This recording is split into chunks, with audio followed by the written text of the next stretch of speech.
le processus pubertaire, je crois, s'accompagne d'un triple deuil à accomplir et qui pèse beaucoup sur la quête adolescente d'identité. Il est donc important que les praticiens et les praticiennes aient en mémoire la confrontation avec ce triple deuil à faire.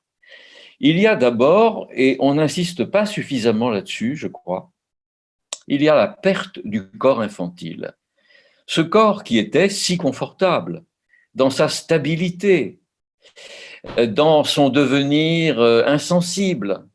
Nul besoin alors de passer sans arrêt devant le miroir pour traquer l'imminence d'une éruption cutanée qui met en danger la sortie prévue avec les copains.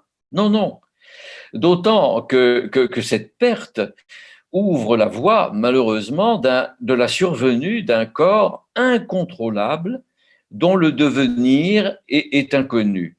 Ce corps change et inquiète beaucoup par ces changements les adolescents et les adolescentes, surtout les adolescentes. Cette perte du corps infantile entraîne une perte symbolique du couple parental. La relation avec le couple parental est totalement changée.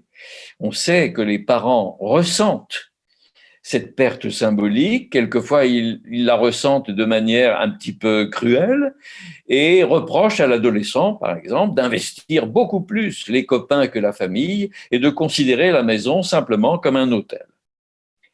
L'adolescent retrouvera pleinement le couple parental, mais de manière très différée lorsqu'il aura commencé son entrée véritablement dans l'adultité.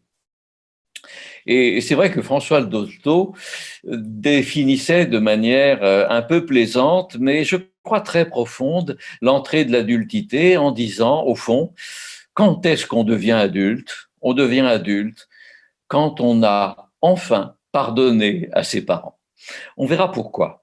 Il s'agit là d'un pardon. Ce pardon, c'est un pardon qui concerne le fait, au fond, d'avoir décidé de l'engendrement de l'adolescent sans lui demander son avis. Enfin, le troisième deuil, et ce n'est pas le moindre, c'est de renoncer effectivement au corps que l'on se rêve.